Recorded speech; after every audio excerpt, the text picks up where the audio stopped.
त्यांचं असं म्हणणं होतं की अशा पद्धतीच्या जर शववाहिन्या आम्हाला दिल्या तर आम्ही त्या मेंटेन करू, त्याला व्यवस्थित त्याची देखभाल करू.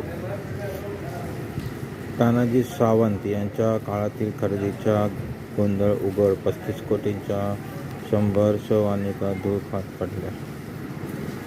रुपयाची ह्या टेंडरची प्रक्रिया होती, परंतु सध्या 35 कोटी रुपये ह्या योजनेसाठी मंजूर झाले आणि मंजूर झाल्यानंतर 35 कोटीमधून पुण्यातल्या ह्या सार्वजनिक आरोग्य विभागाचं जे परिवहनचं सेक्शन आहे तिथे ह्या राहुल कुलकर्णी, मला तुला एकच सांगायचं आहे, तुझ्यामध्ये हिंमत असेल ना तर ते प्रश्न तानाजी सावंतला जाऊन विचार तोंडावर.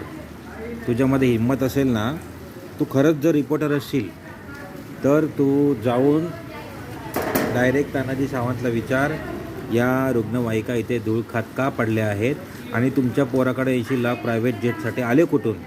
हाय तुझ्यामध्ये हिंमत तर त्या ईडीच्या डायरेक्टरला पण विचार आणि तुझ्या संपादकला घे, राजीव खांडेकरला, आणि त्या तानाजी सावंतला समोरासमोर माझ्यासमोर बसून मी विचारतो. तुम्हाला जमत नाही, तुमच्यामध्ये हिंमत नसेल तर मी विचारतो. तानाजी सावंतला विचारतो, देवेंद्र फडणवीसला विचारतो, तुझ्या संपादक राजीव खांडेकरला पण विचारतो. खूप दम आहे माझ्यामध्ये.